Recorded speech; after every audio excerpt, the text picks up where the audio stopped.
Eh bien salut à vous les Wonders, j'espère que vous allez bien. Aujourd'hui on est à Disneyland Paris et on se retrouve pour un vlog et en même temps une FAQ. En fait vous êtes nombreux à m'avoir posé des questions sur Instagram. Ça fait longtemps que j'ai pas répondu à vos questions par rapport à mes projets, par rapport à ce qui va se passer en 2019, par rapport à... Voilà, faut faire une petite mise au point, on en a besoin, 2019 arrive bientôt, donc c'est le moment. J'espère que ça va vous plaire, c'est parti.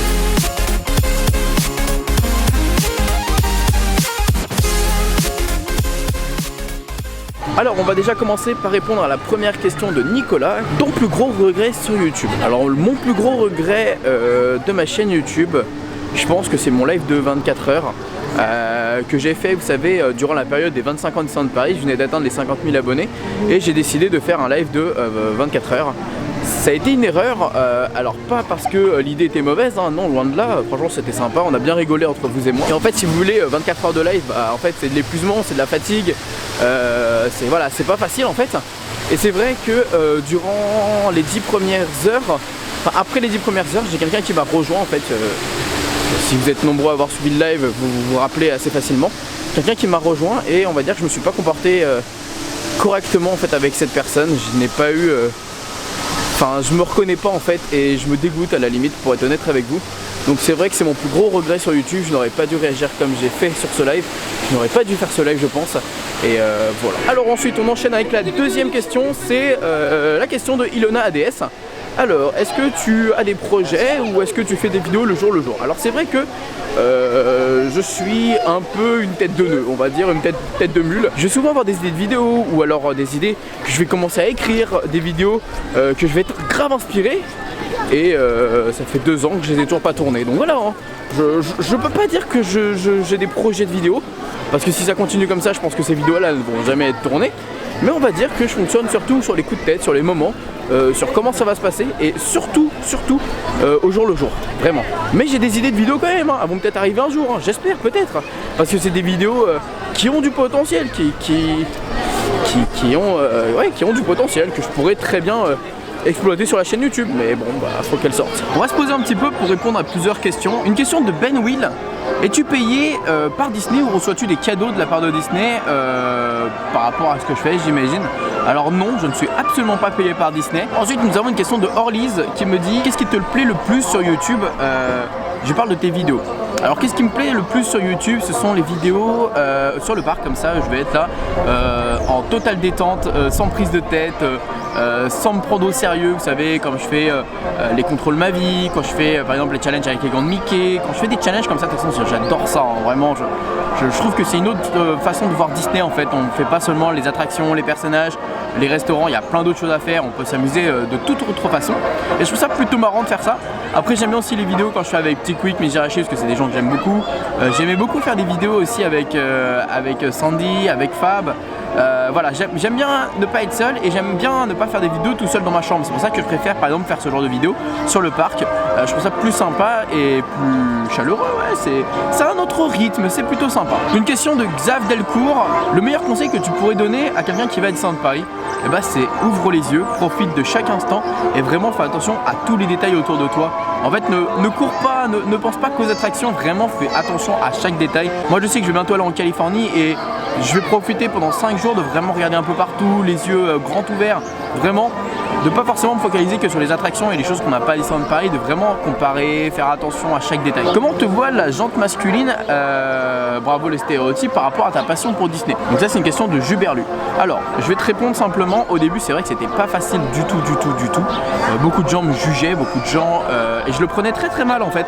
Si tu veux, les gens allaient dans la critique, mais j'ai l'impression que depuis ces dernières années les gens acceptent de plus en plus la passion pour Disney. Depuis la Reine des Neiges, depuis Zootopie, depuis Vaiana. En fait j'ai l'impression que, je vais pas dire que Disney c'est une mode, attention, mais j'ai l'impression que, et de toute façon il y a une vidéo qui va pas tarder à arriver sur la chaîne après le calendrier de l'Avent je pense, j'ai l'impression que depuis ces dernières années il y a un renouveau de la part de Disney en fait, depuis les Mondes de Ralph, depuis Réponse. Clairement Disney a su nous montrer qu'il peut se sortir de la panade, Disney a su nous montrer une meilleure volonté de leur part.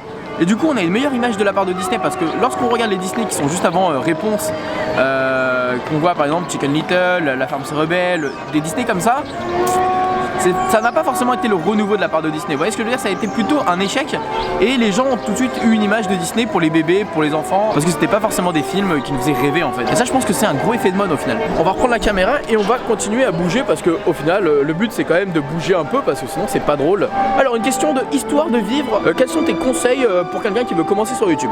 Alors moi les conseils que je peux te donner, après je suis pas forcément le meilleur pour donner des conseils, j'ai envie de dire, mais bon après si mes conseils te plaisent, les conseils que moi je peux te donner c'est d'être 100% naturel, de faire ce que toi tu as envie de faire, ne te laisse pas forcément intimider ou ne te laisse pas embêter par les gens, vraiment fais ce que toi tu veux. Si par exemple tu as quelqu'un qui a déjà fait une vidéo et que toi aussi tu as envie de faire ce genre de vidéo, fais-le en fait. À partir du moment où toi tu t'amuses, à partir du moment où toi tu prends du plaisir, bah c'est ce qui est le plus important. Et ça les gens ils vont le comprendre et les gens ils vont le ressentir dans les vidéos. Si tu prends pas de plaisir et si tu t'emmerdes à faire tes vidéos, bah ça va pas plaire aux gens et les gens vont pas forcément suivre tes aventures. Voilà. On a une question ensuite de Moment Lollipop qui me dit, bon, un petit compliment, c'est super gentil, elle me demande, vis-tu de YouTube? Alors, ça c'est une question assez... Ah, cette fameuse question, est-ce que je vis de YouTube? Qu'est-ce que YouTube est pour moi? Alors oui les amis, maintenant YouTube c'est un métier, hein. Ça fait maintenant depuis un an, plus d'un an que je vis entièrement de YouTube. Alors vous savez également que je travaille dans un cinéma, hein, à côté de chez moi, mais parce que j'aime ça et en fait j'ai besoin en fait de faire autre chose que du YouTube. Sinon mentalement je craque en fait, si vous voulez. L'année dernière je me sentais pas forcément très bien, mais je vais y revenir dans une autre question.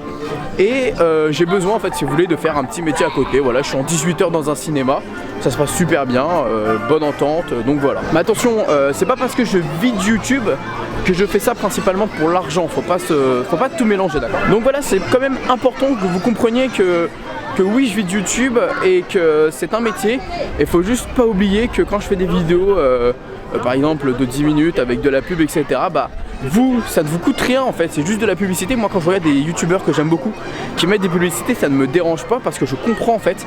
Et puis bah à la limite, si vous voulez pas avoir des publicités, vous avez YouTube Premium maintenant, c'est quelque chose de plutôt pas mal vraiment si vous voulez éviter de regarder les pubs. Et nous ça nous aide aussi d'une autre façon, donc c'est plutôt cool. Donc voilà, enfin, je vois les commentaires lorsque vous vous plaignez des pubs, je vois vos commentaires lorsque vous dites que je fais ça pour l'argent. Ça me fait un peu de la peine parce que je me dis, bah vous vous rendez pas compte que oui, c'est une chance inouïe pour moi de vivre de ma passion, de vivre de mes vidéos. Parce que lorsque je me suis lancé sur YouTube, faut pas oublier que j'ai mis 1 an et demi avant de faire la monétisation sur YouTube. Parce que je faisais ça vraiment pour le plaisir, je faisais ça vraiment parce que je voulais m'éclater en fait sur YouTube. Et puis bah après je me suis rendu compte que oui effectivement je faisais pas mal de vues, oui effectivement j'avais peut-être du potentiel pour gagner de l'argent, et bah je m'en prive pas en fait. Et vous verrez que qu'importe les sujets, qu'importe les questions que vous me posez, je suis toujours 100% honnête, hein. Là pour le coup je suis totalement transparent sur vos questions. Là, j'espère qu'il n'y a pas trop de questions embarrassantes. Vous pouvez noter également que je me suis pas perdu dans le labyrinthe d'Alice, malgré le fait que je réponds à vos questions. Regardez, hop, on arrive au château. Bon allez, on va sortir de là et je vais répondre à une autre question. Parce que là on a quand même fait toute une question limite sur le labyrinthe. Ensuite on a une question de Charlotte Marco qui me demande qu'est-ce qui t'a incité à faire des vidéos sur YouTube. Alors, qu'est-ce qui m'a réellement incité à faire des vidéos sur YouTube? Alors c'est très compliqué en fait, il y a plein de facteurs en fait qui font ça. Le premier facteur c'est que d'abord j'étais sur Instagram, je faisais des photos, j'avais envie de faire un peu plus. Deuxième facteur c'est que mes amis en fait, si vous voulez, ils m'ont dit mais Max, c'est sympa de voir tes photos sur Instagram, mais essaye de faire plus, on a envie d'en voir beaucoup plus nous. Et ce serait pas mal de les faire en vidéo, et du coup la plateforme la plus connue pour faire des vidéos c'est YouTube, donc ils m'ont dit vas-y essaye de te lancer sur YouTube, de nous faire des vlogs à Disney etc. Le troisième facteur c'est que je rencontrais beaucoup de gens à Disney et je me rendais compte qu'à chaque fois ils connaissaient pas forcément beaucoup de choses comme les fast-pass, comme par exemple les saisons etc. Et je me suis dit que ça pourrait être sympa de faire des vidéos pour aider ces personnes là, les personnes qui ne sont pas forcément habituées. Et le dernier facteur, vous le connaissez, je l'ai présenté il n'y a pas si longtemps que ça en vidéo, c'est Mamie Annick qui m'a vraiment transmis une passion pour les secrets, pour les anecdotes, pour les petits détails, et j'avais vraiment envie de le partager aux autres parce que bah, c'est pas Mamie Annick qui allait se lancer demain sur YouTube, donc je me suis dit à moi de le faire et de vous parler de tout ce qu'elle m'a appris. Ensuite on a une question de Méline BFMV, alors c'est pas la question la plus joyeuse, est-ce que tu as déjà pensé à tout arrêter? Donc je pense que quand elle dit ça, c'est par rapport à YouTube, Instagram, etc. Je vais être très honnête avec vous. Oui, j'ai déjà pensé à ça à un moment donné dans ma vie. C'est l'année dernière exactement, après la folie des 25 ans, après la folie des 50 000 abonnés. L'année dernière, quand je suis rentré du Japon, en fait, je me suis pris une claque en fait dans ma vie. Je me suis posé beaucoup de questions, je me suis vraiment remis en question. Je me suis dit, est-ce que ça vaut vraiment le coup de tout continuer? Est-ce que ça vaut vraiment le coup de m'investir autant? Est-ce que ça vaut autant le coup de vraiment comment dire, vous savez, de m'exposer sur YouTube, de m'exposer sur Internet, parce que c'est pas quelque chose de facile. Et d'ailleurs suite à cela je vais répondre à une autre question juste après. Donc voilà, c'est pour ça que j'ai vraiment voulu tout arrêter à un moment donné sur YouTube, parce que vraiment je trouvais que je n'avais plus de vie privée, je trouvais que quoi que je fasse sur le parc j'allais être jugé, je trouvais que... ça me plaît pas en fait. De base, quand je viens sur le parc, quand je viens m'amuser, quand je viens passer des journées, des soirées, etc., je viens comme un visiteur lambda, sauf que j'ai ma caméra à la main pour vous partager tout ça, et j'ai envie de m'amuser en fait comme tout le monde, et j'ai pas envie qu'on me regarde j'ai pas envie qu'on me pointe du regard parce que par exemple je vais être avec quelqu'un handicapé et que je vais passer dans la file handicapée, ça me dérange. Ou alors quand je vais être avec une copine, j'ai pas envie qu'elle soit affichée sur les réseaux ou autre, ça me dérange aussi. Donc voilà, c'est vrai que j'ai eu des petits soucis par rapport à tout ça. Après, ça ne veut pas dire que quand vous venez me voir sur le parc ça me dérange, loin de là, c'est vraiment pas le cas.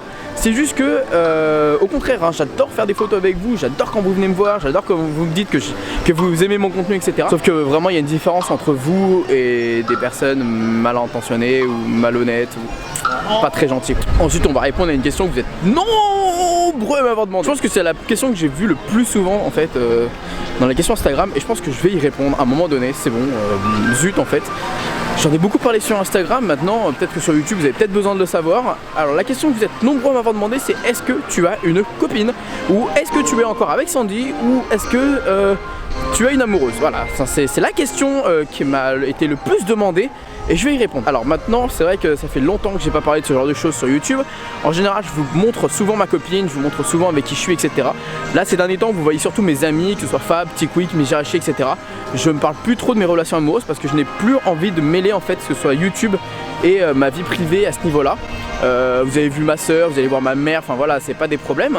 Mais j'ai juste pas envie en fait de mêler ma vie sentimentale, parce que la vie sentimentale, des fois ça peut être éphémère, des fois il peut y avoir des changements, des fois il peut y avoir des quiproquos, des fois il peut y avoir des problèmes, et j'ai plus envie de mêler tout ça en fait. Donc maintenant vous verrez plus forcément mes copines, voilà, si j'ai une copine ou pas vous ne le verrez pas, sauf si vous me croisez sur le parc en train d'embrasser quelqu'un, bon là voilà, hein, vous l'aurez compris, mais je n'ai plus forcément envie d'exposer, ça reste ma vie privée. Maintenant si vous voyez vraiment une de mes copines sur internet, sur YouTube, ce sera parce que ce sera la bonne, ça sera sûr, il y aura pas de problème avec qui que ce soit, il y aura pas de soucis avec elle. Maintenant pour ce qu'il en est de Sandy, parce que vous êtes nombreux à m'avoir parlé de Sandy, j'ai pas envie non plus de vous mentir, faut savoir que c'est une personne que j'apprécie encore beaucoup, c'est une bonne personne, ce n'est pas une mauvaise personne, je ne suis pas en guerre avec elle, bien au contraire, je l'encouragerai toujours dans ses démarches, j'encouragerai toujours dans ses projets, parce que c'est une personne qui a envie de faire beaucoup de choses dans sa vie, et je serai toujours là pour elle. Donc voilà, c'est pour ça que vous verrez des fois des publications ou des reposts de ma part sur Sandy, parce que c'est quelqu'un que voilà, ça reste une bonne personne que j'apprécie, donc j'ai pas forcément besoin de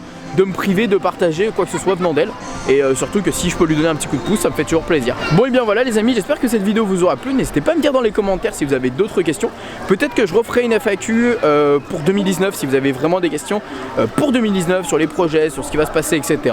Donc sur ce, n'hésitez pas comme d'habitude à suivre les vidéos du calendrier de l'Avent, je vous fais plein de bisous, et comme d'habitude, n'oubliez pas que tout le monde a le droit de rêver, alors pourquoi pas vous.